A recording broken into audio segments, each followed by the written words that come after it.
The HP Outdoors Waterfowl podcast is powered by Cornerstone Gundog Academy. CGA is the world's most comprehensive online gun dog training resource. They've got over 160 instructional videos that includes everything you need to take your 7-week-old puppy to a finished gun dog. Visit cornerstonegundogacademy.com to sign up for the free preview module and begin your training journey today. Cornerstone Gundog Academy, the most advanced gun dog training resource on the web.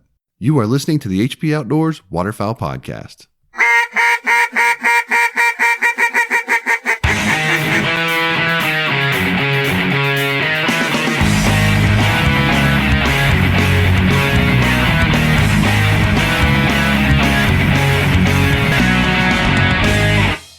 Out in the field, how you've prepared determines how you'll perform. With balanced fat and protein to support peak condition, HPOWP Premium Performance Dog Food enhances strength, energy, and endurance. So when the pavement ends and the truck doors swing open, you and your dogs are ready for anything. Strong, focused, ready for anything?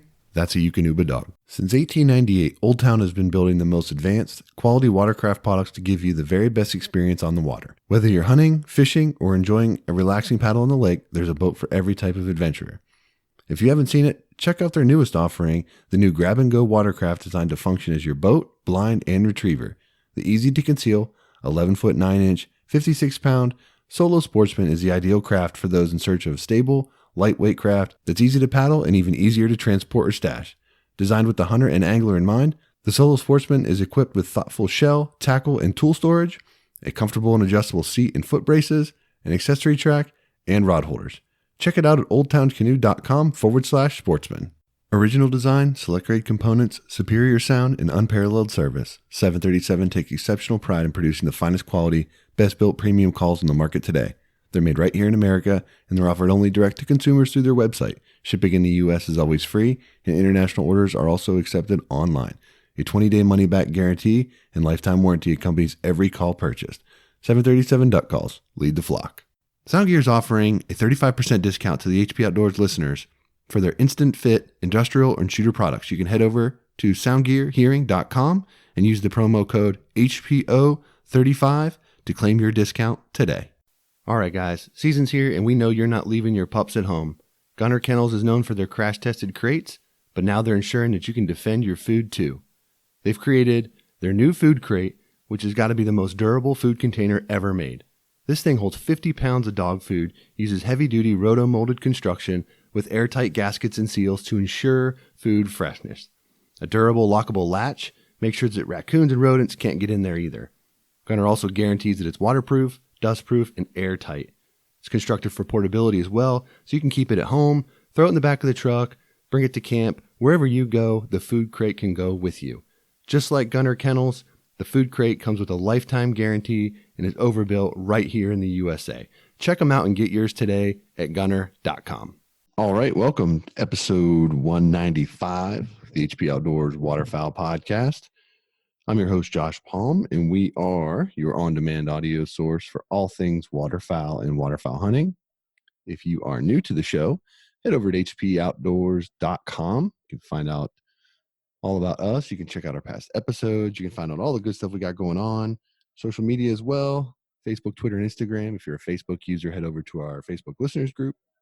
You can hang out with a bunch of like-minded hunters. You can also hang out with my co-host, Dan Harushka. Dan, what's up, man? We finally got that cold front that we've all been waiting for. And been doing a lot of traveling myself for work and just got back into town to freezing temperatures, which a lot of, shallow ponds and whatnot are frozen over in this area. So I was like, man, I can't wait to go and see what the big lakes look like. And there were some birds on it. So we're in the middle of a split right now for ducks that don't come in till the 29th. The goose is in currently, and they're starting to see some birds. At least they're, congregated on the bigger water. So a little bit to look forward to here in the later season. Nice. My funny story about cold fronts. My wife came home the other night from work, and we got, I don't know what night it was this week. We got like 6 inches of snow on the ground, which is the first snow we've had of the year, and we only had maybe one snow last year.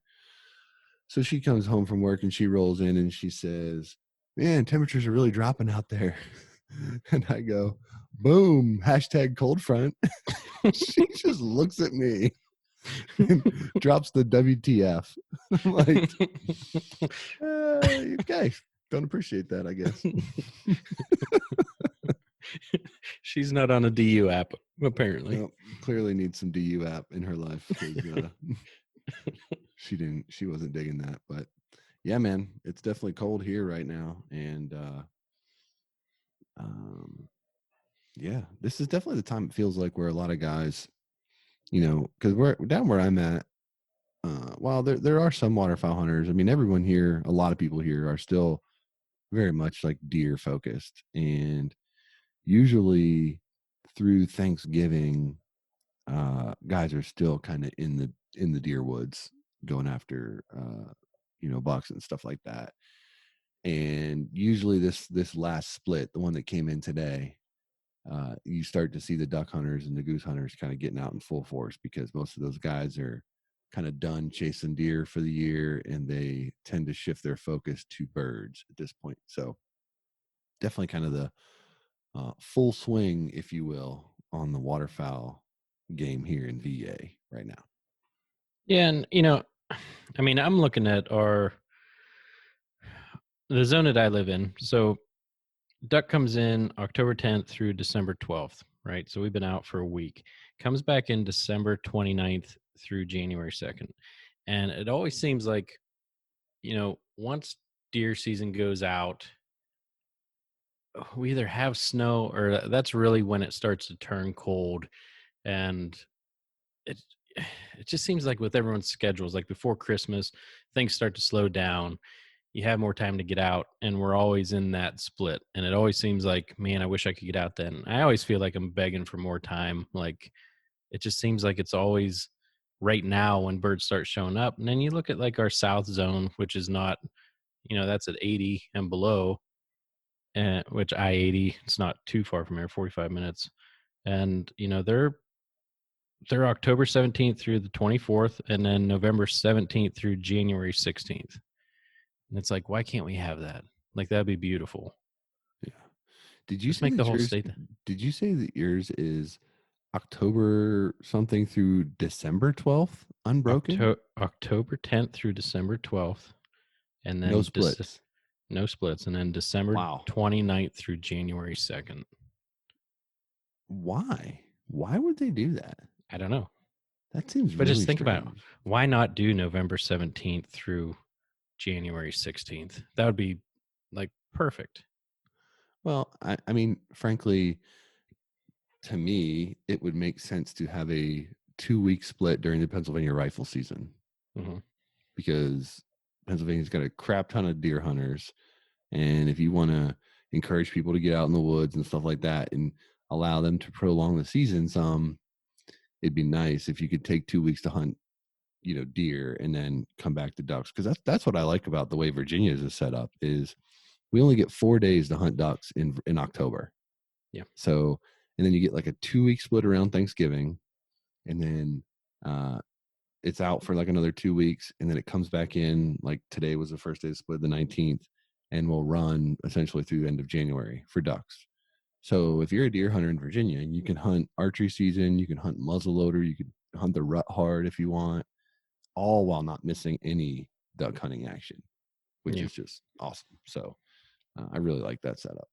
Yeah. And like the South Zone, like, and fairly close to what you guys do, like 17th through 24th of October. So 1 week, and then November 17th through January 16th. It's like 2 months straight. And the North Zone, which, like you get into some mountainous areas and whatnot, October 10th through 24th. So 2 weeks, and then November 17th through January 9th. Like even that is better. Yeah, for sure. Yeah, I mean, I don't know the way that the state is broken up for you. It's like they treat that little sliver of the state different than everybody else. Um, yeah, Yeah. I don't know. It sucks. Not ideal. It's not. So waiting for the 29th, and who knows? Like it just seems like there's all the holiday stuff and, Right. you know, but whatever. So that's that. Mm. Well, So the reason or the subject for this episode is we're going to talk about is we just got back from Kansas, and uh, it won't be so much focused on that trip or that hunt per se. We'll probably hit that in a different episode on how that went. But we wanted to talk a little bit about the idea of flying versus driving when you're going out of state to hunt. And this is something that was new to us. I mean, it was like 18, 19 hours for me. So it was a really long trip. I know there's some people that are unwilling to fly for whatever reason. So they drive to everything that they do. So it gave me a little feel for sort of what I would consider to be the extreme end of what I would consider driving. Um, so yeah, we can compare and contrast that a little bit. But I was glad we did it. At the end of the day, I was glad we did it that way. It was I had a good time and it was fun. It was a good learning experience, like, to kind of compare. Um, Spoiler alert, I'm not sure that I'm going to make it a habit, but I can see there's definitely benefits to it, and we'll go into that. But generally speaking, what would you say is your feeling on that drive, and just sort of kind of how it all went down, and then we'll go into sort of like the legs that we drove and how we orchestrated it all. So I might be a little different because I enjoy driving. Um, a few trips to Colorado and essentially made those drives by myself. I've been to Kansas multiple times for baseball and all that stuff, driving to Carolinas and whatever. Like not a big issue for me. So my point of view, I mean, there's definitely some long days. Like the day coming back, we woke up at 3:30 a.m., drove an hour and a half for the hunted, and then drove home. And I got home at 5:30 a.m. the next day. So, I mean, it's not for everybody, and but I enjoy it. I like driving. I'm kind of, I don't know. I like the security of my vehicle and having my stuff with me, I guess, especially after the whole Canada trip and not knowing where I was going to be and where my stuff was going to be. So that's my overall feeling. How about you? Um, I mean, it's not that I didn't like it.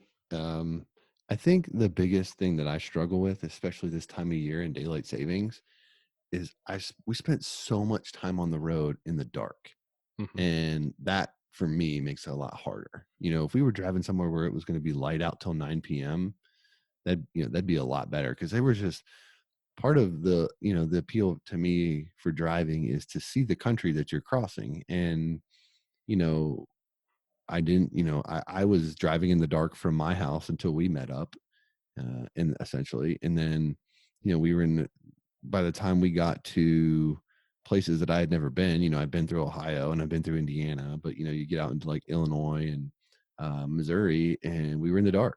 So I didn't get to really see much of that. Got to see it on the way back, which was good. But, um, the way back feels a lot different to me than the way out there, because, the way there you're super charged up, and, you're just excited to kind of get into it. And on the way back, I just wanted it to be over. Like, I just was Yeah. smoked. I'm just like, Yeah. get home. And I tell you right now, you know, you can do these 75 hard or whatever fitness challenge or mental toughness stuff you're into. There is nothing that tests your mental toughness like driving and being like, man, how much longer do we have? And every time you look, it's like 600 miles, 500 miles, like 6 hours, 8 hours. And you're just like, oh man, it's like you feel like you're almost there when you hit 300 miles. You're like, oh, we're not that far away. Hmm. And you're still pretty far away. Yeah. So Yep.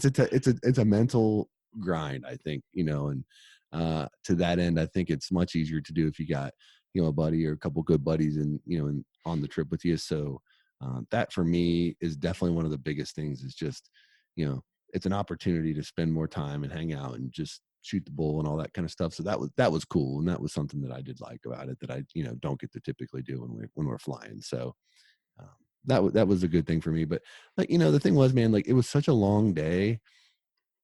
The first day, like there was no recovering the whole trip. You know what I mean? And most of the time, that's sort of the experience, right? You get into camp that first day, and you're typically up late, or you get in late, and it's just like you're just tired the whole trip. And it was like we had no prayer. I mean, I got up to kind of get into it a little bit. I woke up at my house at 1:30 in the morning on Monday morning and left my house at 2:30. And when I went to the gas station, the local sheets to fill up, and I checked out, the guy said, "How you doing this evening?" I was like, "Bro, this is the morning for me, man. The day's started." So, I left I left my house at 2:30 to drive 4.5 hours to meet you in Ohio. Hmm. Um, so, and it was raining, pouring rain, which sucked. So right off the bat, I was kind of like, man, it's dark. I was tired, but I was, you know, and I wanted to get to bed earlier the night before, and I didn't. I was on like 3 hours of sleep. You know, we were texting and stuff, asking when we were going to turn in and everything, and I just didn't get into bed early as I wish I would have. So, you know, I was screwed from the start. I was going to be tired the whole week, and what really actually was kind of hanging over my head was I was really worried that I'd be so tired on the way home that it would be hard, to like to safely drive, after Yeah. 3 days of hunting and being tired, kind of kicking it off. So that was definitely something that was weighing on my mind.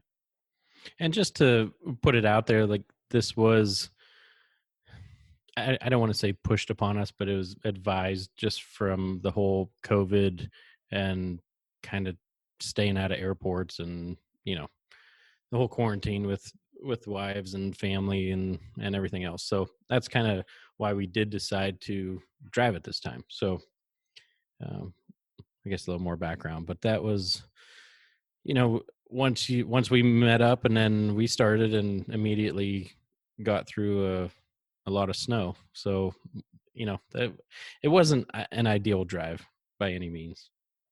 Yeah, I mean, dealing with snow, and we ended up taking your truck. I think it had what 250,000 miles or something on it. Ran 220, like a champ. she's a beaut, isn't she? Dude, I mean, the first time I drove it, you heard me. I was like, "Oh, this puppy rides nice." Like I was really impressed. So, Yeah. but I mean, that's another thing that it's like, well, what do you do like, what would we have done? What would we have done if we had a mechanical issue that morning in the snow in like the middle of like Indiana? That'd have been a nightmare, right? So, you Yep. do take on a little more risk in that sense when you're driving, but um, you know when we were looking at flights, our wives were definitely both of our wives were definitely not pumped about us being in airports. And um, just frankly, my wife was in general not pumped about me going because she didn't want me to be around people that I didn't know and just potentially expose anybody, whatever.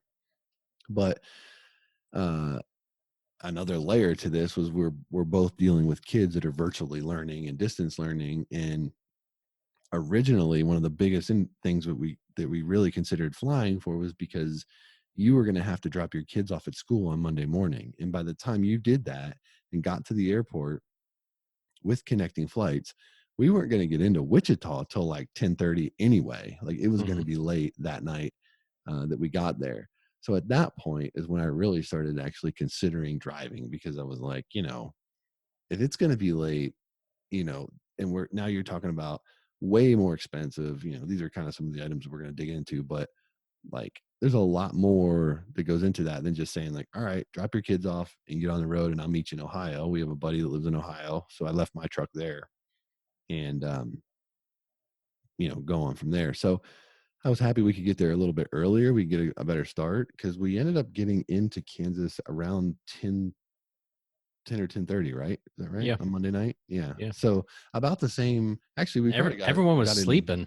Yeah, everybody racked out when we got there.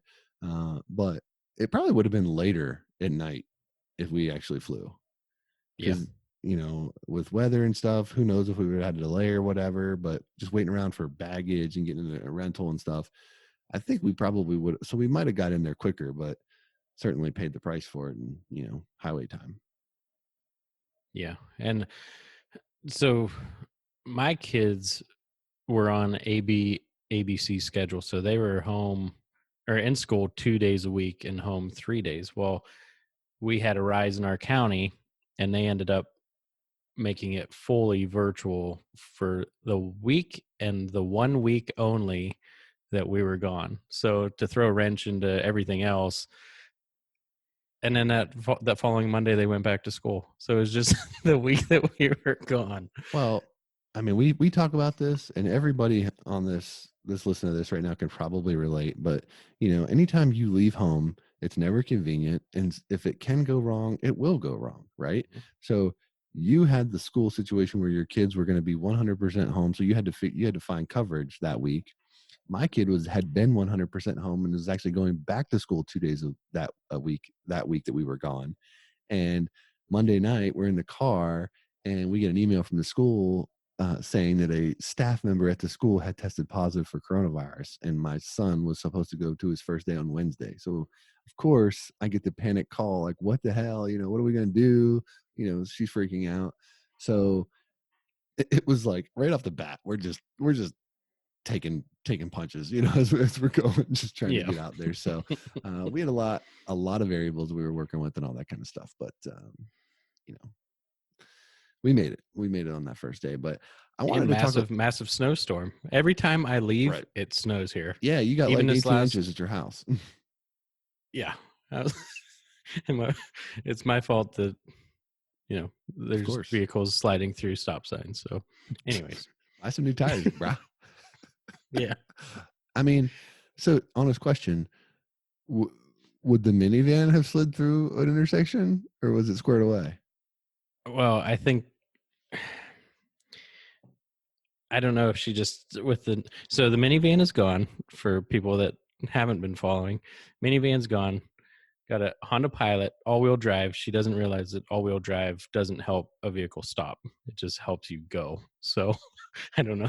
I don't know if there's some confusion in the driving situation, but Boy, boy. this is where we're at.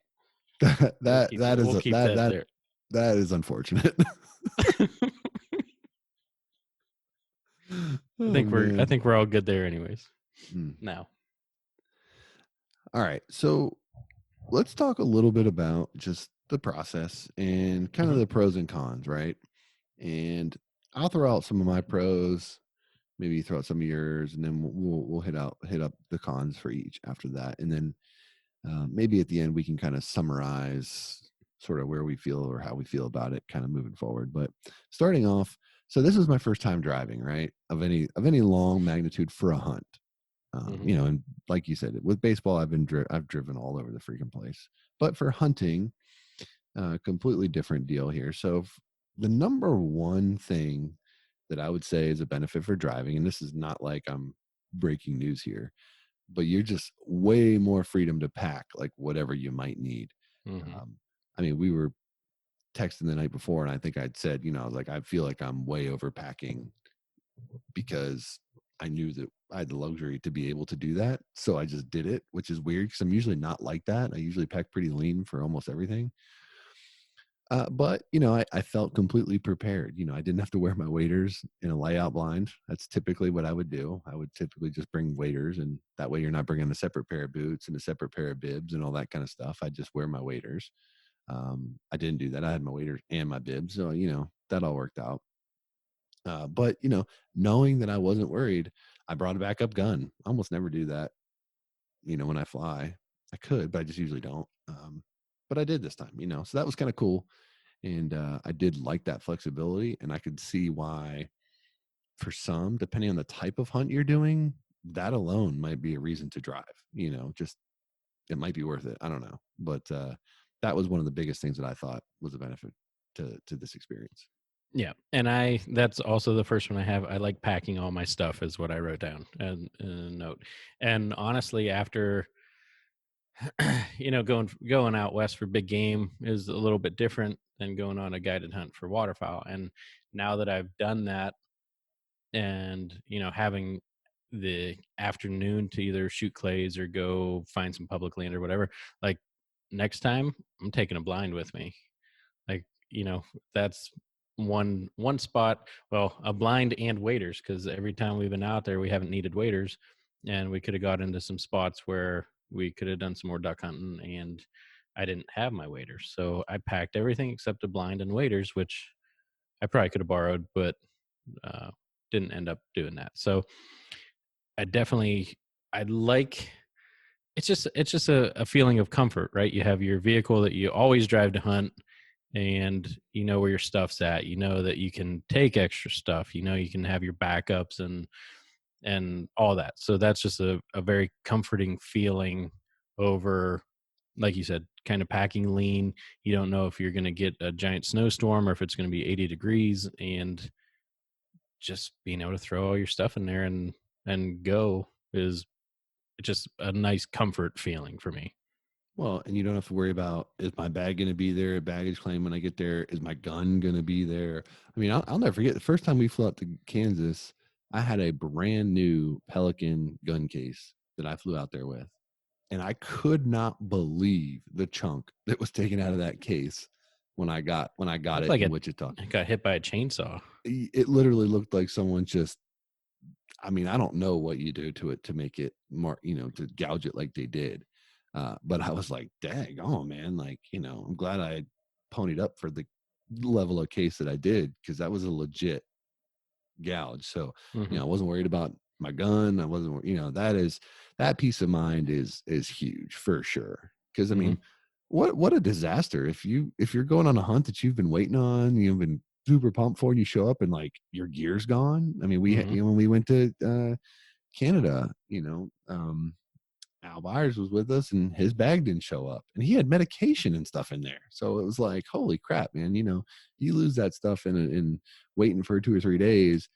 Our hunt was only 3 days. The hunt could Hmm. be over by the time the bag gets there. That's, it's just, it's a, something that you worry about. So when we flown before with Ben, he told us, he's like, pack your outer layers in a carry-on. We can go to Walmart and get you some under layers or whatever, but he's like, you need like that outer jacket. So we've done that. I've carried on my bibs and wore my jacket on the plane or whatever. Yeah. And that, going back to Al in Canada, and I mean, he's an older gentleman for people that don't know him. And, he's like, you guys go ahead and hunt. I'm just going to wait around the lodge and see if my bags show up. And I don't know how I had as much as I did, but I was like, we did not come all the way up here. And he's like, I don't have my stuff. And I was like, I got a whole extra, whole extra set of Sitka, and you're going to be wearing that out. And he put it on, it fit him. And we went and enjoyed a good hunt. So Yeah, that, because his gun was in my gun case. I had put yeah, both of our guns together in my case, so yeah, we had his gun. yep. So And then he just wore some extra, I don't know what he wore for boots, or how that went down, but anyway, yeah. So, driving over flying, I think wins in the comfort and just being able to throw all your stuff in that you need. So, and it's um, cheaper. You're not paying baggage fees, right? I mean, baggage fees are expensive. yep. And worrying So about the weight of bags and right, right.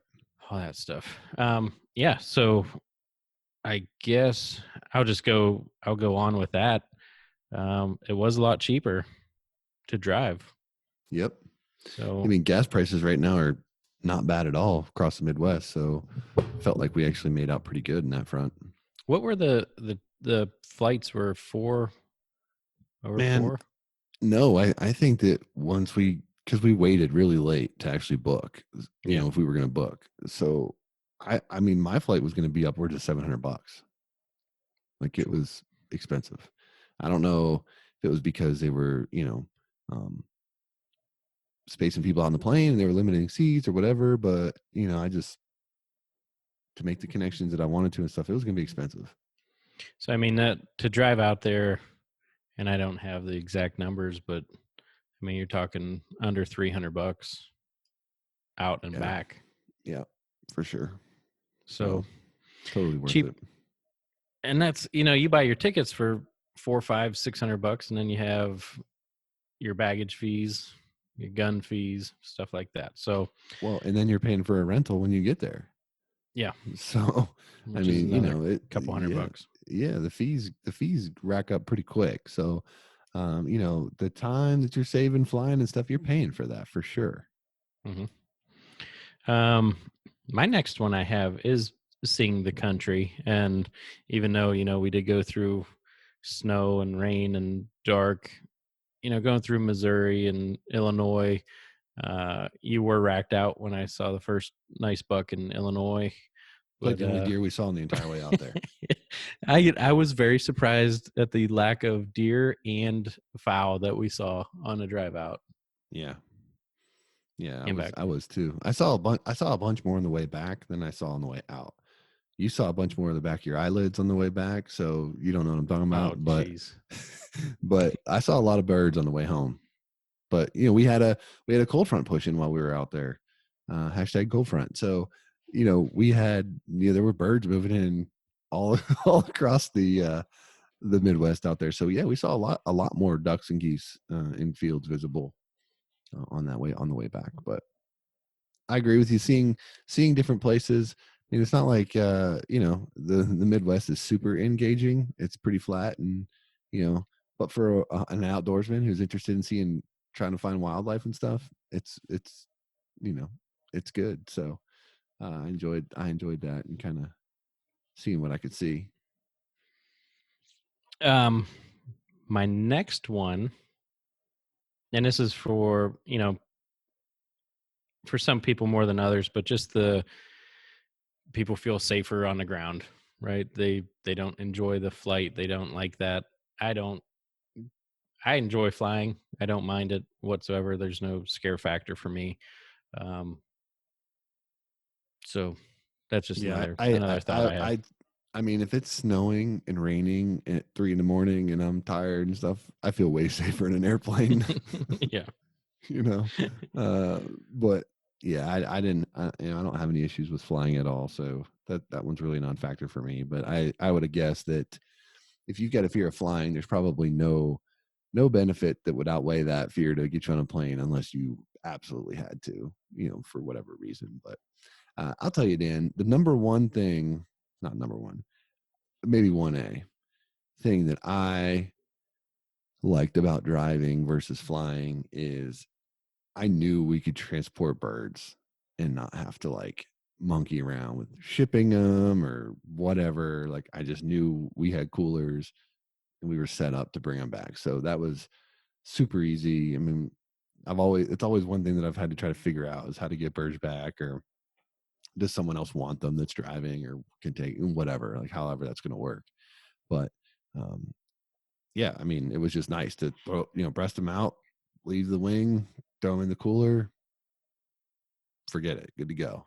You know, um, Yeah, that was one of my later ones is definitely like just less hassle, less less stress about making places on time.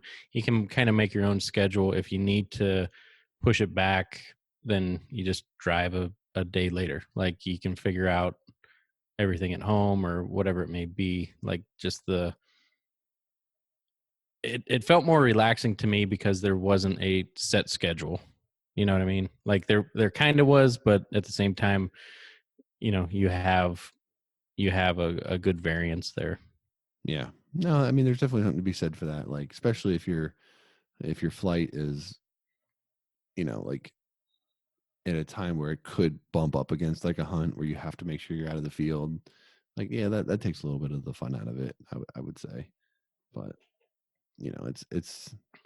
I will say though, for me, the whole hunt, that drive home was like a monkey on my back, knowing that we were gonna have to sit in the truck again, and I pretty much made up my mind early on that when we got back to Ohio where my truck was, I was gonna stay the night with our buddy Tim and get some sleep.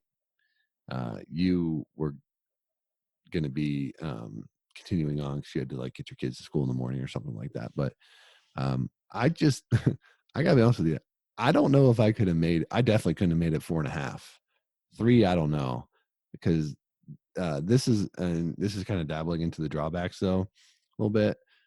For me on the drive home, there were definitely times when like I was like danger close. Like it was not, I mean, I was pushing what I could safely do because I was just so tired. And then the drive home, we're trying to sleep more. So, and I knew you had to drive more when we got back. So I was purposely like pushing myself as far as I could go to like let you get as much sleep as possible because I knew that was going to be a long ride for you home from Ohio by yourself, which had me worried. So I was like trying to push, but I'm telling you, there's times where I'm just like, I literally just felt like I was trying to lift, like, I was everything I could do to keep my eyelids open and just see on the road. And then once it got dark, I was like, dang it, man. Like it was so much harder. So I was Yeah, I like, remember I got up the one time, the one time. I don't even know what state we were in, but you had both hands on the wheel, just 10 and 2, and you're looking dude, straight ahead. And yep, you look over, you go, yeah. probably about, probably about time. You're like, you're like, I'm getting kind of close here. And I said, all right, Yeah. let's pull over and switch out. So, Yeah. but yeah, I tried to get my beauty sleep early because I knew that we were both kind of on a struggle bus there. But yeah, Yeah. once we got to Ohio, and I mean, once it was 2 a.m., I'm like, man, let's just rock on home. Got home at 5:30, and I laid on the couch for I think a half an hour and got up and had to take my kids to school, or took Dawson to school, and then I had to go through the school day with my girls virtual learning. So Oh, yeah. So my wife, it was funny because I made that decision fairly early because my wife dropped the bomb on me like halfway through the hunt that she didn't think I was coming home until Saturday. yeah, So I I was was like, like, oh, how'd you pull snap. that one off? So I get the tips. I'm like, dude, I'm going to sleep. Like, I didn't get up early. I took a shower. I like, we sat there and shot the breeze. All I had to do was be back in Virginia by 2:30 to pick my son up from school.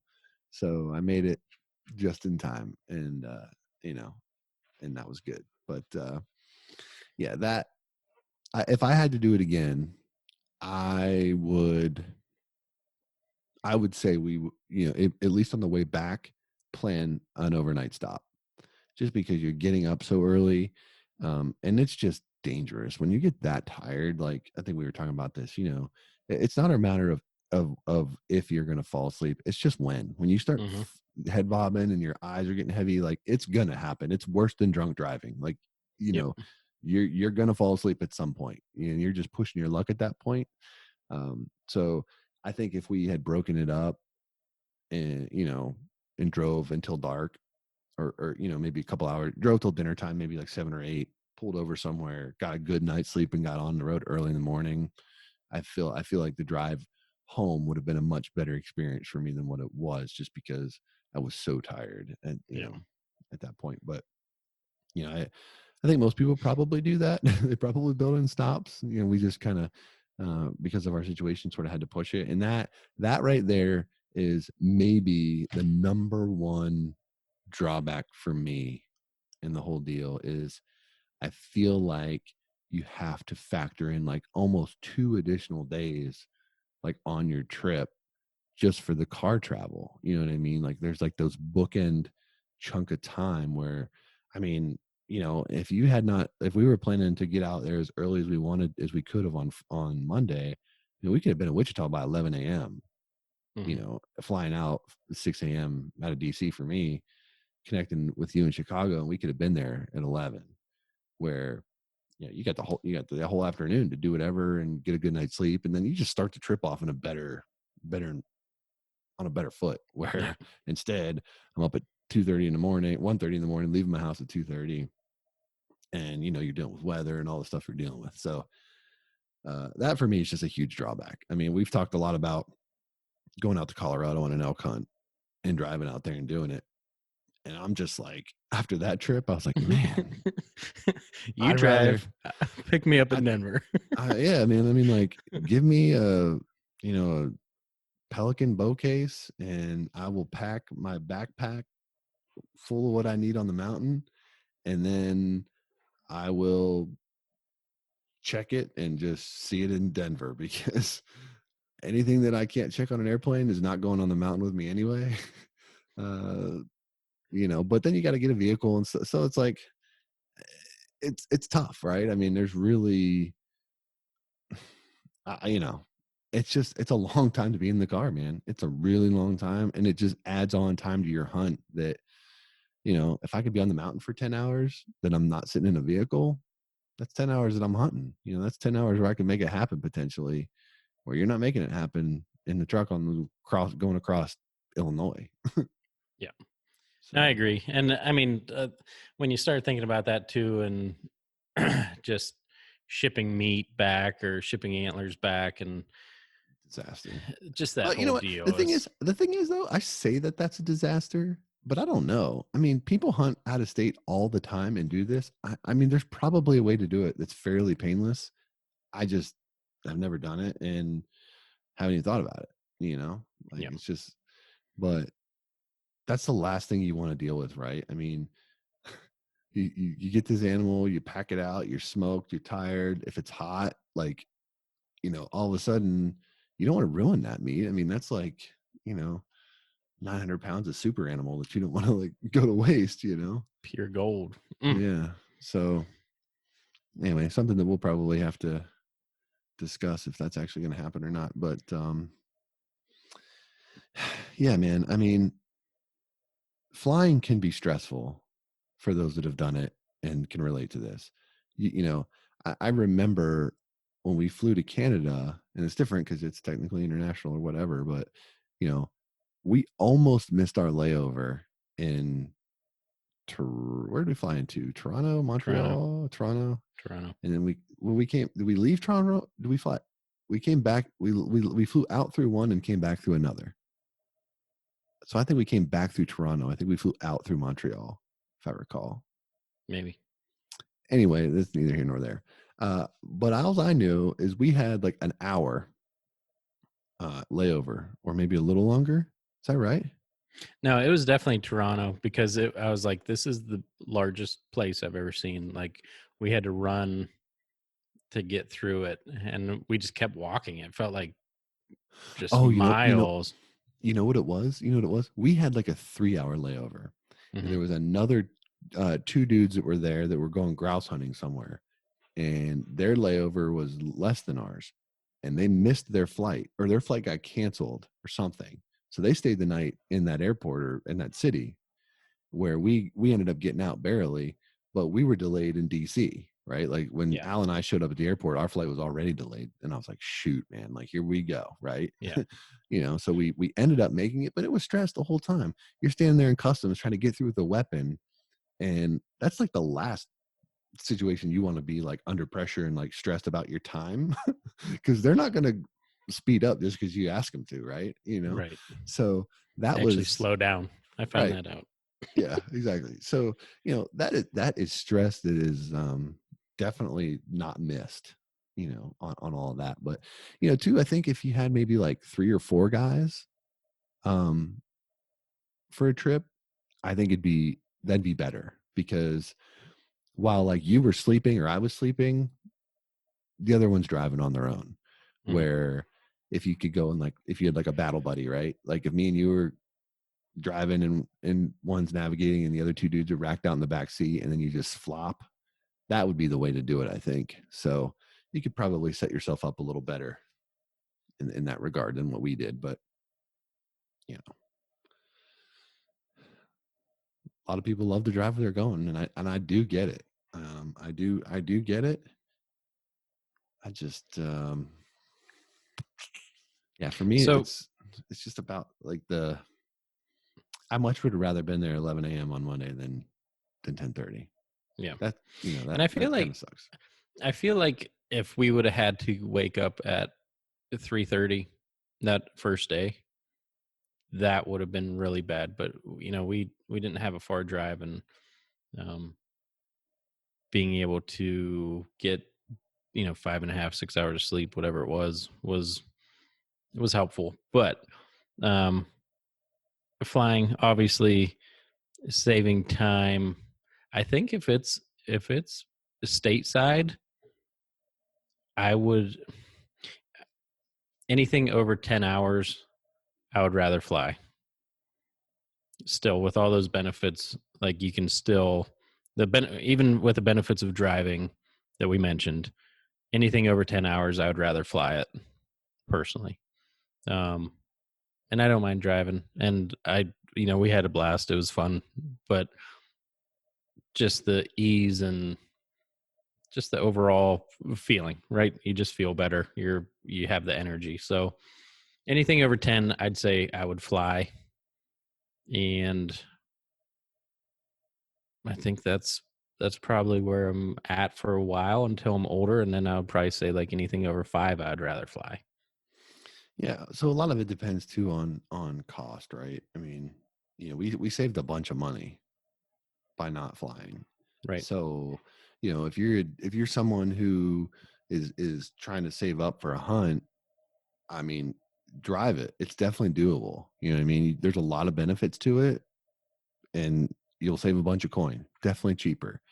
I would just say do it right. Like if you got to factor a day in on the way home, on the way there, you're usually jazzed up. You can just mash it down and get there. On the way back, you're tired, you're smoked. Building in a break is good. Having like 3 or 4 people in the vehicle would be good. Make sure it's something that you're all comfortable in or whatever.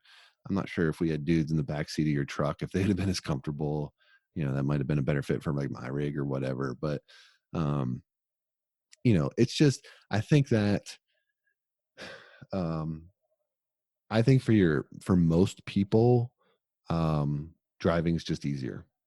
There's some drawbacks, but I think it's just easier for most people. For me, flying is probably easier. I live 10 minutes from the airport. I literally can be on my wheels touch the ground. I call my wife and she's at baggage claim before I get my bags. Like that's easy. Um, you know, all that kind of stuff. So again, I would just say that if you're looking for places to hunt, um, 10 hours is probably a good threshold, maybe a hair longer, because on the way back, you could break that up and it's pretty palatable. Yep. If it was like a broke up overnight stop, which I think a lot of people would probably do. Guy that was in camp with us, Bill from Virginia, Charlottesville, 2 hours south of me, had went out to Kansas on his own, hunted Cheyenne Bottoms for like 3 days, and then came down to hunt with Ben for a couple days. And he drove it out on his own, and he just broke it up. Drove halfway one night or one day, drove another half the next day, and just took his time. And I would much rather do that. It would be much more enjoyable to do that than what we did, just because I was so tired and I worry about being safe. Hmm. But that really gets to that drawback that I talked about, where you're giving up like 2 or 3 days where you could be hunting. You know what I mean? Yep. And you can't get it done in the truck. You can't. So like for me, I want to get there and I want to get out and hunt. Like that's what I'm there to do. So that's the number one thing I'm focused on, is what's going to get me in the field the quickest. And for me, usually that's going to be flying. Yep. And So, time is money, time is precious. So that's right. I Sure gotcha. enough. Show enough. No, So I what like that. else? That's a I don't Anything know, else on man. this? I'm The other thing I'll say, and you talked about this too, is if you're going with an outfitter, like we had opportunities to hunt public land in the afternoons if we wanted to. And you can pack decoys, you can do your own thing, right? So that's a huge benefit, because we were shooting primarily geese, and the duck numbers just weren't there in big enough numbers to where Ben's going to feel comfortable putting a group of clients on a dedicated duck hunt. But there was some ducks around. But I mean, we were cool going to a public spot in the afternoon and scratching out like 5 or 6, or just between a small group or whatever. If you drive, you got the gear to do that. mhm. Uh, you know, so something to consider to maximize your time. Yep. No doubt. I like this conversation. I think, it might not be for everyone. They might say I'm flying or I'm driving no matter what. You're not going to change my mind, but there's probably some people that are on the fence, and it could help you just, get our insight on it. So, uh, for me, like I said, I like driving. I like the comfort of my own vehicle, but there is, especially on the way home, like you said, just a summary of it. The ride home gets long, and depending what your time crunch is, it can be not safe. So keep that in mind when you're planning, and go from there. Weigh it and make the best decision. Yeah, for sure. All right. Anything else? We'll chime in here before we close this puppy out. Any one last things? Yeah, one last things. No, I think I'm pretty good. Shot a 20 gauge a little bit out there, and had to throw that in, and might start using that a little bit more, but we'll see. I think we had all good equipment going out. I don't know if I would have changed anything on that front, so I'm comfortable with my traveling setup currently. Yeah, I got to use some equipment that I hadn't used in the field yet, so it was good to get some, put it through its paces a little bit. So, but yeah, all right. Well, let's put a wrap on this. Again, like you said, this might not be for everybody, but if it ever comes up, you'll at least have something to check out, and how maybe that'll weigh in on your decision which way you go. So. Dan doesn't have anything else. I think that's going to do it for this week. So appreciate you all stopping by, and we'll talk to you next time. That's going to do it for this episode of the HP Outdoors Waterfowl Podcast. If you're new to the show, head over to iTunes, check out some of our past episodes, and while you're there, leave us a 5-star rating and review. It's the best way for like-minded hunters just like you to find our show. Check us out on social media. Check us out over at hpoutdoors.com and anywhere you can find quality podcast content. That's going to do it for this week. Till next time, for Dan, I'm Josh. Take care.